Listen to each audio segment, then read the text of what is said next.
Chapter 6. About the Sangat. The Sangat, the community of initiates of the Master, can serve a very positive function in the life of a seeker of spirituality. When we come together for satsang in the company of like-minded seekers, we are reminded of the purpose of our lives. We can each derive encouragement and inspiration to stay firm on the lofty principles of Sangat. The Sangat can provide opportunities to us for selfless service. In our ego-bound state, such service can be a great help in developing humility and the qualities that support spiritual growth. The present Master has referred to the Sangat as a support group. There are all sorts of support groups in the world, ranging from those for cancer survivors to those for parents with disabled children. In a support group, we learn from others who share the same struggles as we do. We are heartened and encouraged.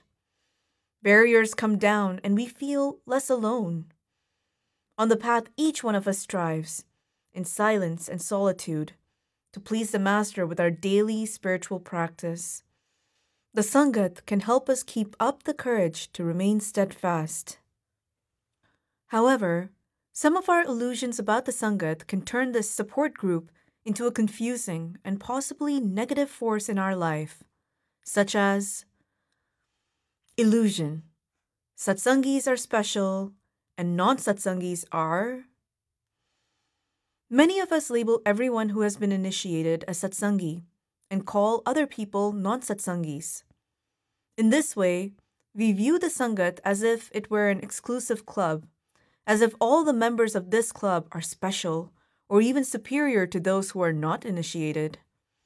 Calling people satsangis or non-satsangis, or even Radha Swamis, we slip mindlessly into the age-old human tendency of drawing a sharp line between us and them.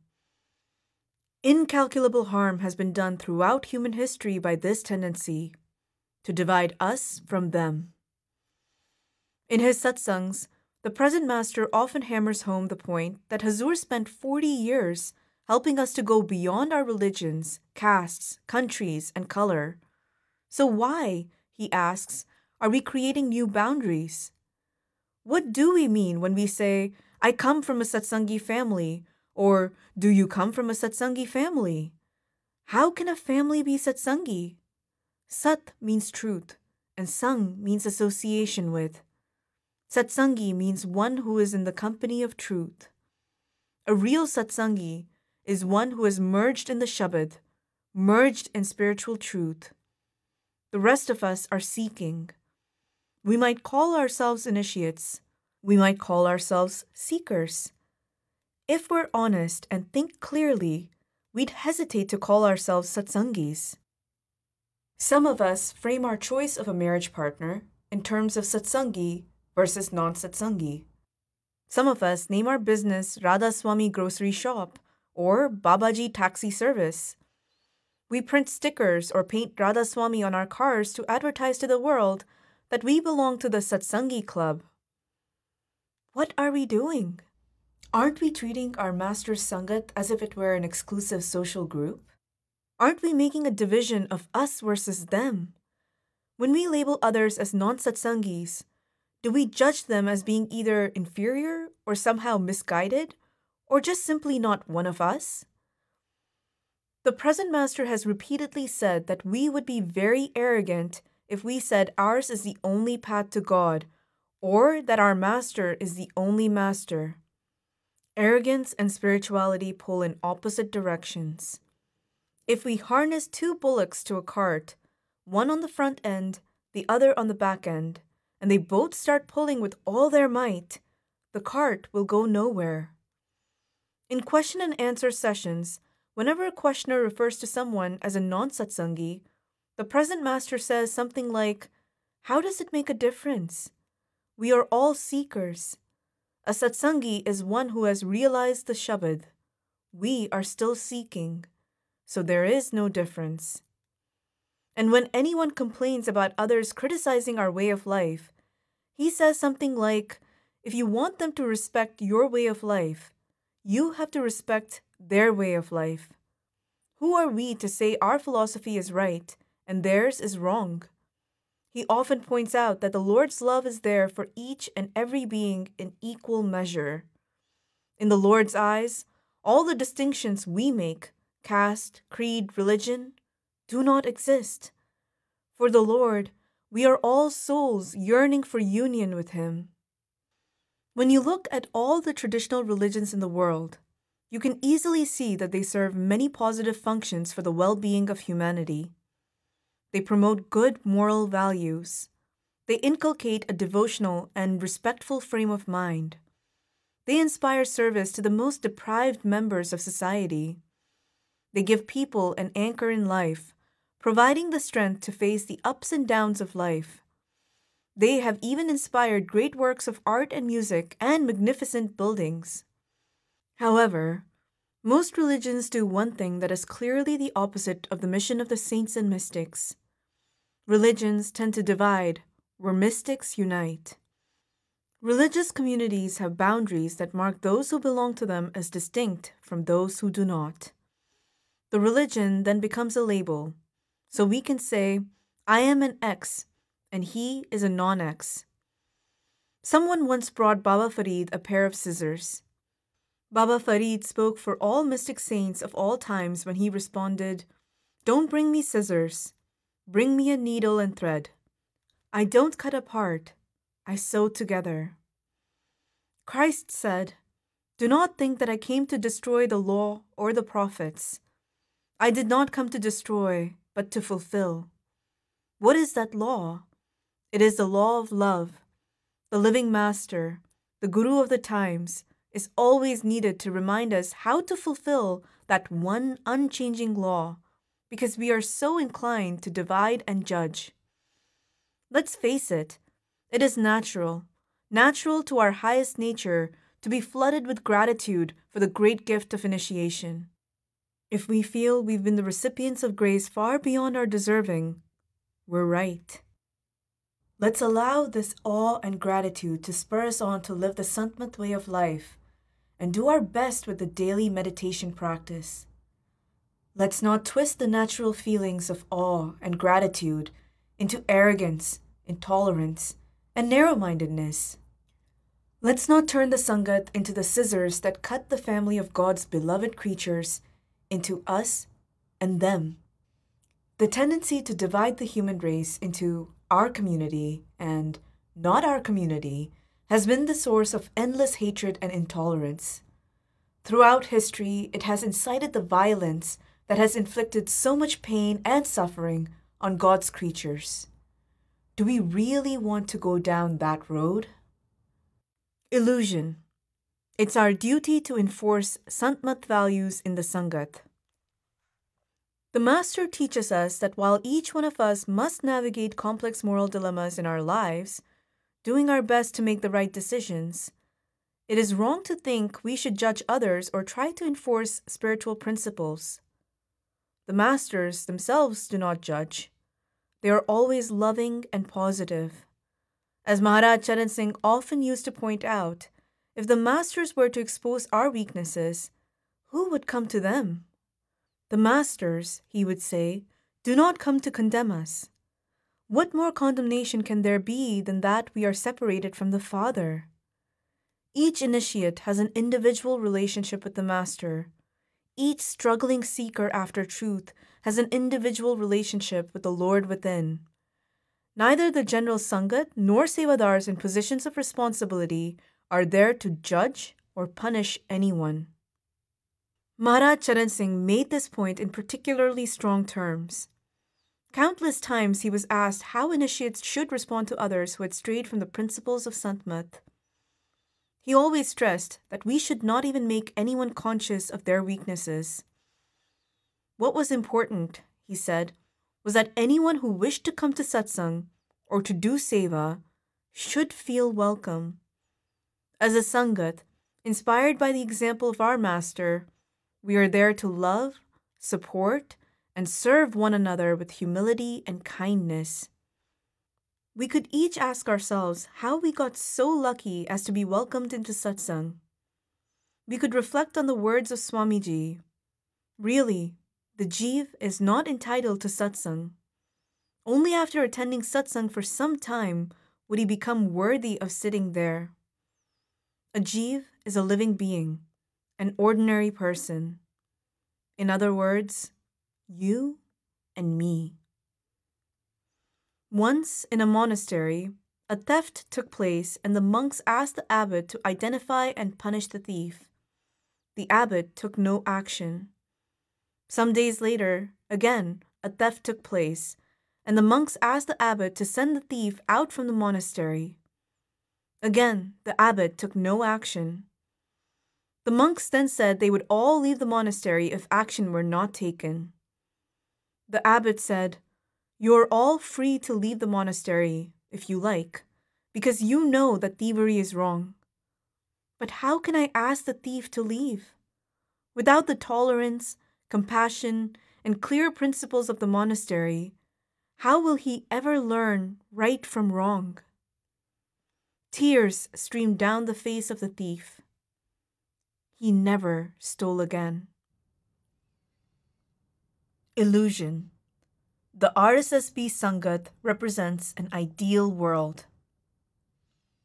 When we learn about the Master and the noble teachings he gives us as guidance in how to live a moral and ethical life, many of us imagine that the Sangat is made up of exemplary people. We think we've joined a group where everyone is kind, honest, and scrupulous in their moral standards. We then take on business partners assuming they are honest in all their dealings simply because they're initiated. And then we are shocked when we find our partner has cheated us or embezzled money. Or we choose a satsangi marriage partner, assuming that the satsangi label means the partner is a good person. Then we are shocked if someone turns out to be bad-tempered and violent, or lazy and dishonest. With this illusion, we've certainly opened ourselves to disappointment, to disillusionment. We have to remember that initiates on the path are just like everyone else. We have to use our common sense in our dealings with each other. When we start on the path, we start from wherever we are. We are all ordinary human beings, no different from anyone else, certainly no better, hopefully no worse. It has been said that the Master does not look around to find the most holy and wonderful people for his initiates. Why we were selected, why the pull to follow the spiritual path was felt by us and not by someone else, we don't know. Once, the present Master was asked how or why it happened that some of us were pulled to the path to be initiated by Maharaj Charan Singh. He said with a smile, "Maharaj-ji just picked us up from the side of the road." Illusion. Representatives are evolved souls. Some initiates believe that anyone who is appointed a representative must be spiritually elevated. After all, we hear their satsang discourses and feel inspired. Where does that inspiration come from? We may have received the initiation instructions from a representative, standing for the Master. So we think the representative must be a denizen of some high spiritual plane. Sometimes we may even say, "I was initiated by so-and-so," naming the representative who gave us the instructions. When representatives give the instructions, they are representing the Master and acting on our Master's behalf. That's what representative means. They're not initiating anyone. The Master of the time initiates us. The flip side of the coin is just as much an illusion. Some of us don't want to receive initiation through a representative, believing that it is not the same thing as being initiated by the Master. We think the representative is just an ordinary person, and therefore attending an initiation in India with the Master physically present is different, more valid, more real. The power to initiate is with the Master. The truest thing that can be said about the representatives is this: the representatives are just sevadars. It does not help to pour adulation their way, to transfer to them the outer obeisance that the master does not want. Why put them on a pedestal? The mind seeks hierarchy. It wants outer realities toward which it can direct its attention, its veneration, its observances. Our path, however, is inward, and any external focus simply distracts us from what is real. Illusion. The master's close associates must be spiritually elevated. In earlier times, when travel was at the speed of a horse or a bullock cart, and the fastest means of communication was a hand-carried letter that made its slow way over mountains and across plains, the Sangat of any master was relatively small. The distance from where the master resided to the disciple living farthest away was not so great. In some cases, time spent in the master's company meant sitting with him, along with just one or two others, or in a gathering of 20 or 40 or 100 or so. Not so anymore. In our modern era of high-speed travel and telecommunications, the present master Sangat is huge. Not only does the Sangat number in the millions, it is also spread to the farthest corners of the world. Even though the master himself travels around the world to visit his Sangat, how many initiates spend time with him one-to-one? Or in a small family-style group? How many see him often and all through the year? Even when not actually seeing him, how many live and work physically near to his home? The answer to all these questions is only a very small percentage of the Sangat. Naturally, then, some initiates imagine that the master's family members and close associates must be elevated souls.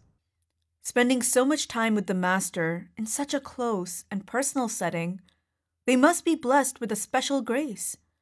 To take meals with the master, to spend an evening in relaxed conversation, to take a cup of tea together with the master. We can hardly imagine such a blessing. Perhaps we even think the master's family members are to be revered. Innumerable times the master has said, "The Sangat is my family." He even says his family and longtime friends, due to proximity and familiarity, are at a disadvantage. And he quotes well-known words which say that Guru Nanak Dev traveled in all the four directions, and many people became disciples from far and wide. But four groups of people languished ashore and missed the boat: his in-laws, his father's family, his mother's family, and his childhood friends. As disciples, we are the master's real family. He is the spiritual master through and through, and he is responsible for reuniting our soul with its source. There cannot be a closer bond than the bond between a true master and true disciple. Due to our own limitations, however, we think of everything in physical terms. We evaluate the master's presence and power by measures of time and space. At the satsang centers around the world, when site sevadars or local board members are called into business meetings with the master, we may imagine that this proximity to the master around the conference table brought them better concentration, more focused simran, deeper enjoyment of the Shabad. We may even think that those who are lucky enough to be Dera Sevadars, residing at the Dera all year round, must have become especially evolved souls. By virtue of this theory, everyone who is initiated by a Beas master could become an evolved soul by moving to Dera. And, indeed, many of us do wish we could do just that. We think that if only we lived at the Dera, our meditation would be more focused. If only we could spend our days in some physical proximity to the Master, surely our soul would fly up into the higher realms. If only our circumstances were different. If only. It doesn't work like that. The Master tells us He is the nearest of the near. He is with us all the time, every minute of every day. Just not physically. We need to look to His presence where it is, within us. The real Master, as He so often reminds us, is the Shabad within. We each have the opportunity to spend time with our Master, one-to-one, every day, in meditation. Through Simran, we can develop an awareness of the Master's presence, realizing that He is with us all the time. Unfortunately, Dera Sevadars do not attain enlightenment by living in the confines of the colony, nor do those Sevadars in various parts of the world who are called to frequent meetings with the Master, unfortunately, because we might all wish it were that easy. We can't say or guess or even speculate about why anyone's circumstances are what they are, why some have more access to seeing the Master than others. The only thing we can say with certainty is that each of us has been placed in the precise circumstances that are in our best interest, where we can best clear our karmas, where we can live out our destiny for this life and fulfill our duties, and at the same time, we can best realize our spiritual potential. However, for those who do enjoy more frequent contact with the Master than their fellow initiates, attending small meetings and interviews, the seeming privilege has its own dangers. It can inflate the ego. It can make us vulnerable to one of the spiritual seeker's most harmful diseases, the VIP syndrome. Illusion. He or she is a very important person. VIP stands for very important person. Would any genuine spiritual seeker dare claim that title? A spiritual path is about losing one's identity, surrendering the ego, killing the I. Spirituality does not recognize important people. Rather, it crushes their importance. There is only one way to liberation, and that is to smash the mountainous ego to rubble, and then to grind that rubble to dust, and then to toss it away. The gateway to spirituality cannot accommodate boulders or big, hard chunks of ego rubble. The I is a mountain. Mountains cannot squeeze through the narrow entrance to the inner world. Yet, don't we all think of some initiates as more important and others as less important? Some are big, some little. Some are in high positions, some in low, unimportant positions. We continue to think this way, even though the Master says again and again that spirituality belongs to each and every person in equal measure. Each initiate has an individual relationship with the Master and with the Divine. The Master knows each of us better than we know ourselves. He works with each one of us individually, subtly helping and supporting each one according to our spiritual needs. Put all the Master's initiates together, and what do we have? The Master's beloved Sangat.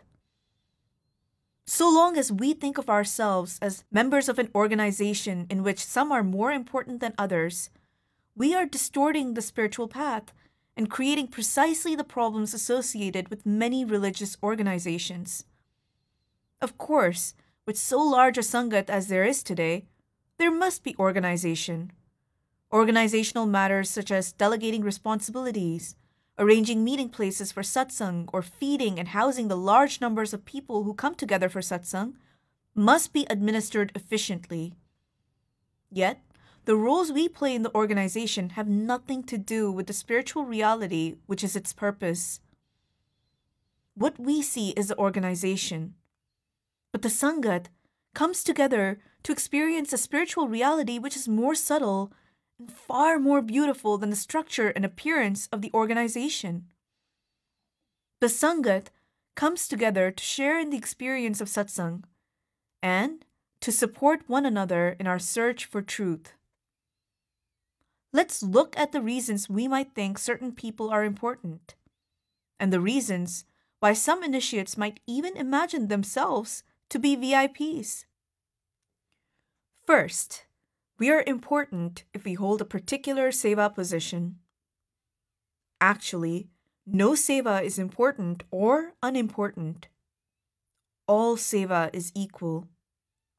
If we know that seva is a gift from the Master, then that is the only thing that makes it important.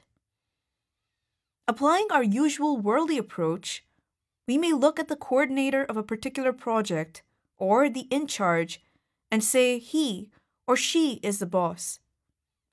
But just as a car cannot run on 3 wheels, all sevas are interdependent. One seva supports the other. In the final analysis, no one is the boss, for seva is teamwork. If we hold any position in seva, the focus should be on creating a harmonious, congenial team atmosphere so that the seva will go on smoothly. Self-importance has no place in any seva position.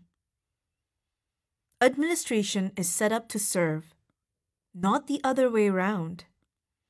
Administrative sevadars, such as members of the board, chairpersons, representatives, have a grave responsibility to show by their actions that they consider themselves as a part of the Sangat, in no way superior to or more important than any other person in the Sangat. Second, giving donations makes us VIPs. A donation given with a motive ceases being a donation. The so-called donation becomes a bargaining chip, as if we were in a position to haggle with the Lord. And if the motive is to see oneself as someone important in the Sangat, then it's a transaction that undermines the very foundations of spirituality within the person making the donation. Maharaj Charan Singh once spoke about a disciple with one leg who used to come to Beas to attend satsang. He was very poor. Just to save money to give in seva, he used to walk from his village in the hills to the dera with the help of his crutches, covering a distance of over 75 miles. Once, he was brought to me. He offered 1 rupee in seva.